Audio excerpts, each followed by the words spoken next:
सुप्रभातम। स्वागत है आपका हमारे इस विशेष कार्यक्रम में, जिसमें हम आपके लिए लेकर आते हैं भारतीय ज्ञान परंपरा, जीवन के लिए उपयोगी योग, स्वस्थ जीवन शैली का महत्व और आपको बताते हैं बेहतर स्वास्थ्य पाने के प्रभावशाली उपाय। साझा करते हैं आपके साथ संस्कृत का ज्ञान और साथ ही होती है भारतीय संस्कृति की झलक। मैं हूं किरण भारद्वाज।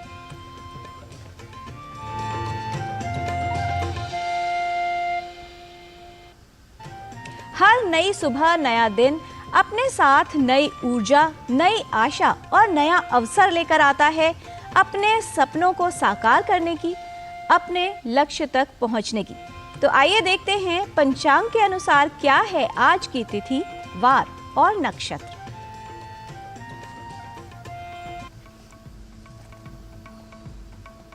आज का पंचांग युगाब्द 5125, विक्रमी संवत 2080, शक संवत 1945, दक्षिणायन, हेमंत ऋतु, मार्गशीर्ष मास, शुक्ल पक्ष, तृतीया तिथि, शुक्रवार, उत्तराषाढ़ा नक्षत्र।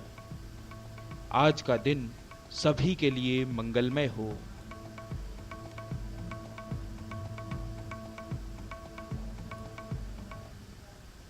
सद्विचार युग की सबसे बड़ी शक्ति है। शब्द और विचार शक्ति का एक अपार सागर है। उसका कौन सा रूप हम चुनते हैं, ये हम पर निर्भर करता है। शक्ति है संसार को बदलने की। तो आइए देखते हैं क्या है आज का सुविचार सुभाषित। तपस्विभ्यो अधिको योगी ज्ञानीभ्योऽपि मतोऽधिकः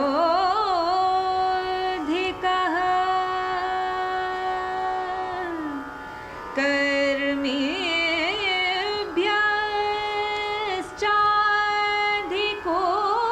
योगी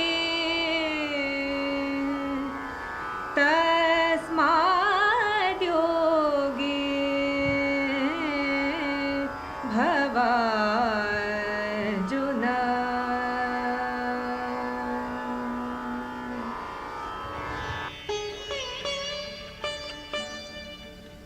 योगी तपस्वियों से श्रेष्ठ होता है, उसे ज्ञानियों से भी श्रेष्ठ कहा गया है। वस्तुतः कर्म करने वाले व्यक्तियों से भी योगी को श्रेष्ठ कहा गया है। अतः हे अर्जुन, तुम योगी बनो। The yogi is thought to be superior to the ascetics and even superior to men of knowledge obtained through the study of scriptures. He is also superior to men of action. Therefore, be thou a yogi, O Arjuna. Shrimad Bhagavad Gita के अनुसार जीवन में दुखों का कारण अपने आत्मा के स्वरूप को लेकर अज्ञान है। जो व्यक्ति इस ज्ञान को प्राप्त कर लेता है, वो अपने सभी कर्म पर ब्रह्म को समर्पित करता है और उसके अच्छे और बुरे फल के चक्र से मुक्त हो जाता है। भारतीय ज्ञान परंपरा के आज के अंक में हमारे सहयोगी नारायण दत्त मिश्र आपको बता रहे हैं गीता के 9वें और 10वें अध्याय का ज्ञान। आइए देखते हैं।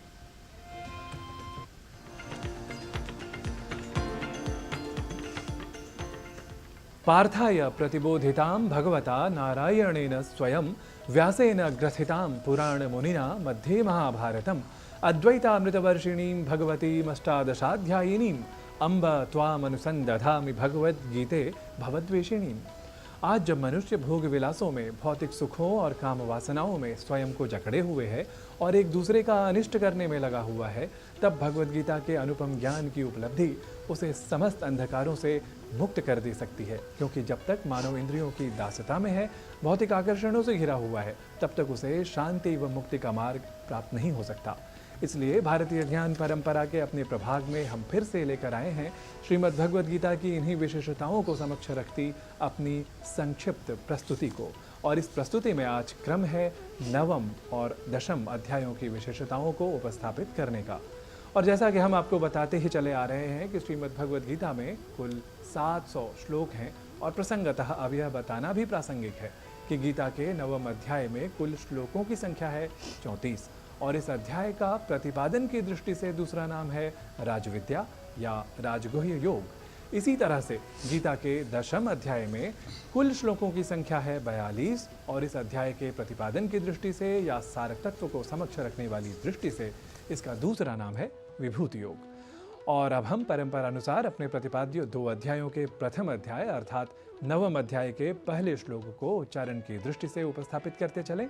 तो 9वें अध्याय का प्रथम श्लोक है यह, इदं तु ते गुह्यतमं प्रवक्ष्याम यनसूयवे ज्ञानम विज्ञान सहितम यज्ञात्वा मोक्षसे शुभात्। इसी तरह से 10वें अध्याय का प्रथम श्लोक है, भूयैव महाबाहो शृणु मे परमं वचः यत्तेहं प्रीयमाणाय वक्ष्यामि हितकाम्यया। इन 2 अध्यायों की बहुत ही संक्षेप में विशेषताओं और सदैव प्रेरक बने रहने वाले कुछ अंशों की बात भी हम आज कुछ श्लोकों के ही माध्यम से करते हैं। गतिर्भर्ता प्रभु साक्षात् निवासः शरणं सुहृत् प्रभवः प्रलयः स्थानं निधनं बीजम अव्ययम्। इस श्लोक में श्री कृष्ण कहते हैं कि मैं सभी प्राणियों का सर्वोच्च लक्ष्य हूँ और मैं उनका पालन करता स्वामी, साक्षी, निवास, आश्रय और मित्र भी हूँ।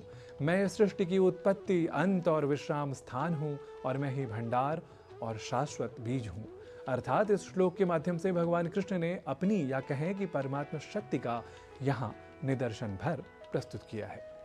इसी प्रकार ईश्वर की ईशिता या ऐश्वर्य कोई विभूति परकता को जिसके निधान वही हैं, यह श्रीमद् भगवद गीता के 10वें अध्याय के इस श्लोक में प्रतिपादित किया है। और वह श्लोक है, यद यद विभूतिमत् सत्वं श्रीमदूर्जितमेव वा तत्तदेवावगच्छ त्वं मम तेजोंश संभवम्। जो ऐश्वर्य युक्त, शोभा युक्त और बल युक्त प्राणी तथा वस्तु है उसको तुम मेरे ही तेज के अंश से उत्पन्न हुआ समझो। और अब इस संक्षिप्त प्रस्तुति में और क्या है विशेष, भगवद गीता के इन 2 अध्यायों में यह जान लेते हैं परंपरा और आधुनिकीकरण के मर्म को समझने वाले हमारे अतिथि विशेष से। 9वें और 10वें अध्याय एक भक्त के लिए अतीव महत्वपूर्ण है। 9वें अध्याय में श्री कृष्ण अर्जुन को एक गुह्यतम रहस्य बताते हैं कि अगर एक इंसान अपनी जिंदगी में छोटी से छोटी चीज को पत्रम पुष्पम भक्ति पूर्वक उनको अर्पित करते हैं तो वो उसको स्वीकार करते हुए उसकी जिंदगी को उद्धार कर देते हैं। अंत में अर्जुन को कहते हैं, मन मना भव मद भक्तो मद याजी माम नमस्कुरु माँ में वैश्यसी युक्त वैवम आत्मनफ मत परायणः। खुद को युक्त करके अपना सब कुछ मुझे समर्पित कर दो और तुम मेरे धाम अवश्य ही पहुंचोगे। इसी विचार को आगे लेते हुए 10वें अध्याय में श्री कृष्ण अर्जुन को समझाते हैं कि विश्व में जो कुछ है, भूत वर्तमान भविष्य, सबका मूल कारण वही है, अंत वही है, सब में समाहित वही है और सबका उत्कृष्ट स्वरूप भी वही है। तो इसीलिए हमारा संदेश है कि अगर हम हमारे जिंदगी में उत्कृष्ट का अनुसरण करें और उसको भक्तिपूर्वक अर्पित करें तो श्री कृष्ण स्वयं हमको अपने परम धाम तक ले जाएंगे। और अब कवि शिव कुमार शर्मा सुशील की काव्य शैली में प्रस्तुत है इन 2 अध्यायों अर्थात 9वें और 10वें अध्यायों का सार स्वरूप। जब जब होता है कल्पांत मुझ में जग हो जाता शांत, अर्जुन फिर करता हूँ सृष्टि देता हूँ सबको नवदृष्टि। निज माया का कर विस्तार करने मानव का उद्धार, करता हूँ मानव सा कर्म नहीं समझते जड़मति मर्म। हे विशाल भुज वाले अर्जुन फिर सुन दिव्य कथन दे ध्यान, अतिशय प्रेमी तू मेरा है दूंगा अति हितकारक ज्ञान। सभी श्रेष्ठ ऋषियों में भृगु हूँ मैं ओंकार शब्द सम्राट, यज्ञों में जप यज्ञ और मैं पर्वतपति हिमशैल विराट। तो आज हमने जाना श्रीमद् भगवद गीता के 9वें और 10वें अध्यायों की विशेषताओं को और हम अगले दिन जानेंगे, अगले क्रम में जानेंगे 11 और 12 अध्यायों की विशेषताओं को। तब तक के लिए हमें दीजिए अनुमति। नमस्कार।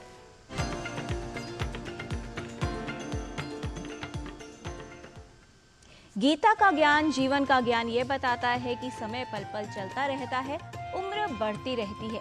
उम्र का बढ़ना अक्सर एक समस्या के रूप में देखा जाता है, लेकिन बढ़ती उम्र में कैसी जीवन शैली अपनाकर स्वास्थ्य समस्याओं से बचाव किया जा सकता है, साथ ही स्वास्थ्य और जीवन को कैसे बेहतर बनाया जा सकता है, ये समझना जरूरी है। क्योंकि वो बहुत से लोग जो अपनी बढ़ती उम्र को एक समस्या मानते हैं, वो ये जान लें कि एक नया दौर है जीवन का, जिसमें अपने को समय दे सकते हैं, परिवार के साथ समय बिता सकते हैं। वो छोटी छोटी ख्वाहिशें जो जीवन में छूट जाती हैं, उन्हें भी पूरा किया जा सकता है।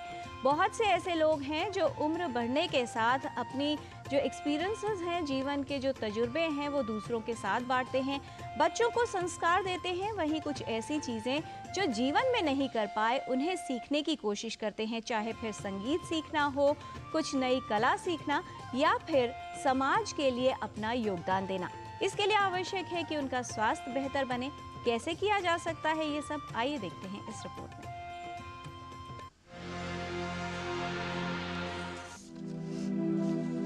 स्वस्थ रहना हर उम्र के लोगों के लिए आवश्यक है, लेकिन बहुत से ऐसे लोग हैं जिनमें उम्र बढ़ने के साथ कई तरह की स्वास्थ्य समस्याएं परेशान करने लगती हैं। ये जानना आवश्यक है कि उम्र बढ़ने के साथ अपनी सेहत की देखभाल कैसे की जाए। ये जो बुढ़ापा है ये अचानक नहीं आता है। इसके लिए 60 साल से अपनी लाइफस्टाइल मॉडिफिकेशन, अपनी डाइट, इस पे ध्यान रखना बहुत ज़रूरी है। और जो अगर आपको बीमारी है ब्लड प्रेशर की, शुगर की, और जो बीमारी है उसका रेगुलर चेकअप कराना और जांच कराना बहुत ज़रूरी है। और उसकी दवाई जैसे आपके स्पेशलिस्ट एडवाइस करते हैं वो लेते रहना बहुत ज़रूरी है। वृद्धावस्था एक बेहद महत्वपूर्ण अवस्था है जिसमें अधिक सतर्क रहने की आवश्यकता है। साथ ही अपनी सेहत का ध्यान रखना भी जरूरी होता है। बढ़ती उम्र में खुद को कैसे व्यस्त रखना है, दिनचर्या कैसी हो, खान पान कैसा हो और व्यायाम का क्या महत्व है, ये सब कुछ जानने की आवश्यकता है। आप अपनी बॉडी को एक्टिव रखिए। आपको जो बीमारी है उसका इलाज, उसकी दवाइयाँ नियमित रूप से लीजिए और रोज़ का काम कर रहे हैं उसको करते रहिए। और सबसे ज़रूरी एक्सरसाइज है सैर पे जाना, वॉक जाइए। सुबह नहीं जा सकते तो जब धूप निकल आती है तो तब चले जाइए।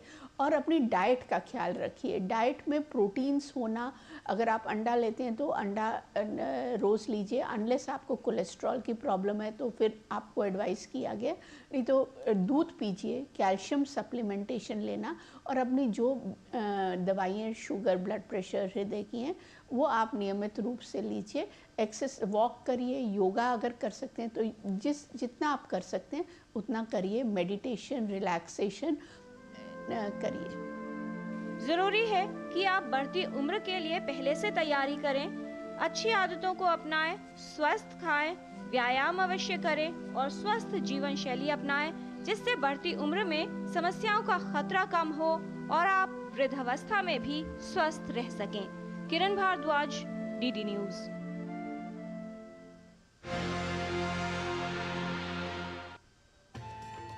वर्तमान युग में हमारी जीवन शैली में कई तरह के बदलाव आए हैं, जिसके कारण कई तरह की जीवन शैली से संबंधित समस्याओं का खतरा बढ़ गया है।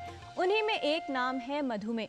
मधुमेह एक ऐसा रोग है जो काफ़ी लोगों को प्रभावित कर रहा है। अगर हमारे देश की बात की जाए तो एक बड़ी जनसंख्या ऐसी है लोगों की जो मधुमेह की चपेट में है। और इसका दुष्प्रभाव ये है कि अक्सर लोगों को पता ही नहीं होता कि वो मधुमेह से ग्रस्त हैं, जब तक उनको कोई समस्या का लक्षण नहीं आता। और मधुमेह को शुरू हुए काफ़ी समय हो जाता है। मधुमेह यदि अनियंत्रित रहे तो इसका प्रभाव शरीर के हर अंग पर पड़ता है और जटिलताएं बढ़ती जाती हैं। चाहे नज़र का जाना हो या फिर डायबिटिक न्यूरोपैथी की बात हो, नसों को प्रभावित होना, हृदय का प्रभावित होना, लगभग हर अंग पर इसके दुष्प्रभाव होते हैं। इसलिए आवश्यक है कि मधुमेह को नियंत्रित रखा जा सके।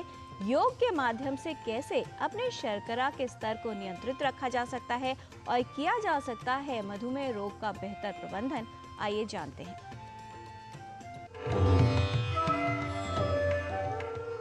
नमस्ते, मैं शशि सारडा। आज हम एक बहुत सुंदर आसन सीखेंगे जो डायबिटीज़ में बहुत हेल्प करता है।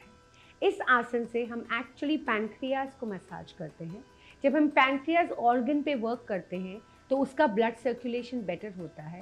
धीरे धीरे हम देखेंगे कि हमारे डायबिटीज़ लेवल्स इम्प्रूव होने लगते हैं। तो समझते हैं उसे कैसे करना है। मंडूक आसन करने के लिए हम हाथों की मुट्ठी बनाएंगे। दोनों हाथों को ऐसे, अंगूठे को अंदर और फिंगर्स को ऐसे टाइट करके मुट्ठी बनाएंगे। अपने नाभि के आसपास दोनों हाथों को रखेंगे, इनहेल करेंगे, एक्सहेल करते हुए हल्का सा प्रेशर देते हुए नीचे की तरफ जाएंगे। पूरे शोल्डर्स, एल्बोज, सर को पूरी तरह से ढीला छोड़ देंगे। यहाँ रुकेंगे और इनहेल करते हुए वापस आ जाएंगे। इसे 3 to 5 राउंड्स कंटिन्यू करेंगे एंड आप देखेंगे कि धीरे धीरे शुगर लेवल्स में इम्प्रूवमेंट आता है। अब हम कुछ प्रैक्टिकल टिप्स सुनेंगे हंसा माँ से इसी आसन के बारे में। नमस्कार। डायबिटीज़ ये ऐसी बीमारी है कि जिसको शरीर से हटाना ज़रूरी है। फाइबरस फल खाएं, सब्जियां खाएं, फाइबर बढ़ाएं शरीर में। ज़रूरी है कि ज़रा ब्रीदिंग अच्छी तरह करें, प्राणायाम बढ़ाएं, ऑक्सीजन जाना चाहिए और जितना हो सके अपने काम में बिजी रहें, क्योंकि उन्हें गलतियां बहुत जल्दी दिखती हैं। वो परफेक्शनिस्ट लोग होते हैं, इसलिए प्रतिपक्ष भावना, सब अच्छा चल रहा है, काम में गलतियां नहीं निकालनी, खुद ही इतना बिजी रहना है कि दूसरों की गलती देने का मौका ही ना मिले। नमस्कार।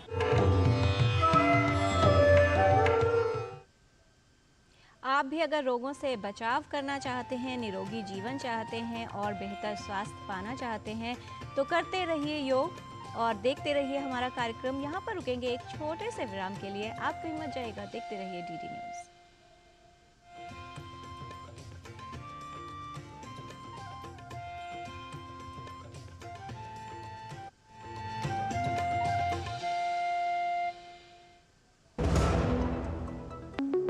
मेरा काम वाइंडिंग का है, रिपेयरिंग का करता हूँ, मजदूरी का लाइन है। अब आज तो मेरा शरीर काम कर रहा है, कल मेरा शरीर नहीं काम करेगा तो मुझे कौन सपोर्ट करेगा?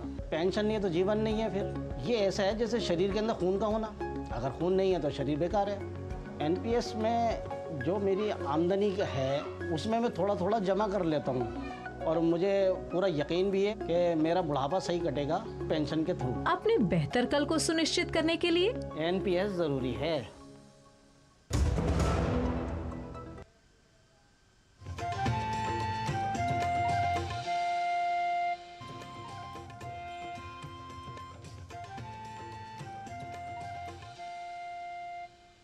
ब्रेक के बाद आपका स्वागत है।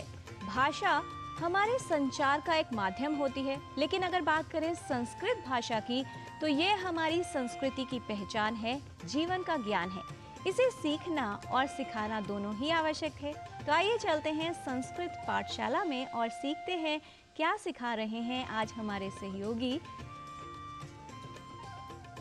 गवीश द्विवेदी। हमें क्या ज्ञान दे रहे हैं संस्कृत का, आइए जानते हैं।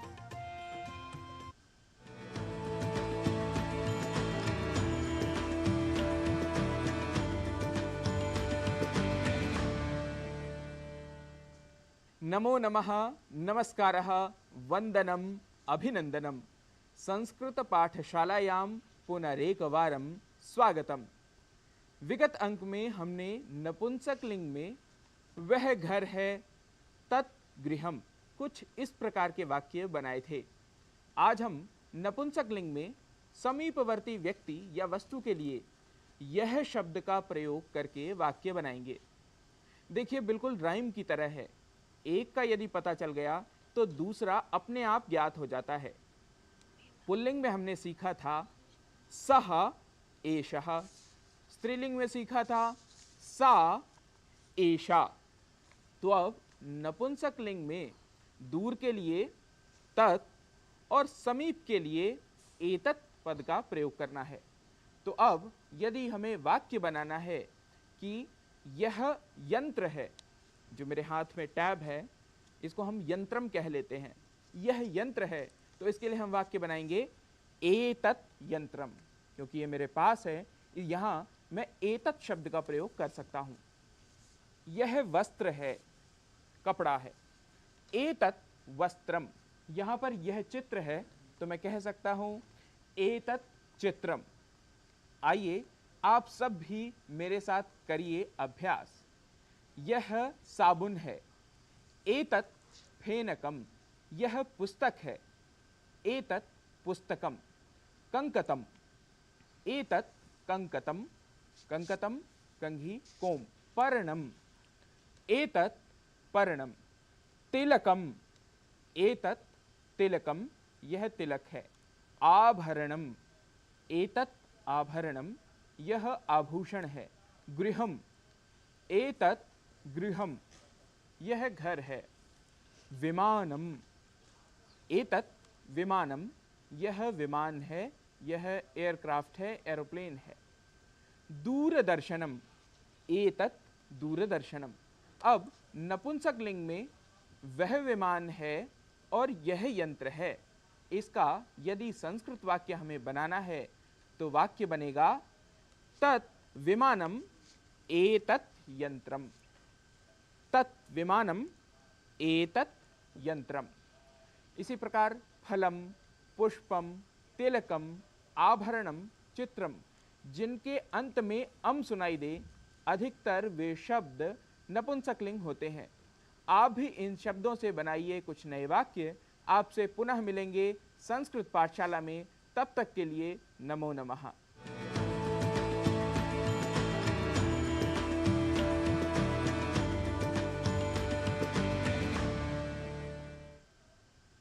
कहते हैं बीता हुआ समय हमारे मस्तिष्क में होता है और आने वाला समय हमारे हाथों में। प्रयत्न, परिश्रम और दृढ़ संकल्प हो तो आने वाले समय की दिशा बदलकर अपने आने वाले समय की दशा और स्वरूप दोनों को बदला जा सकता है। ऐसा ही एक उदाहरण है गया के नक्सल प्रभावित क्षेत्र के ये युवा जो सेना में जाने के लिए कर रहे हैं कड़ी मेहनत। आइए देखते हैं ये विशेष रिपोर्ट।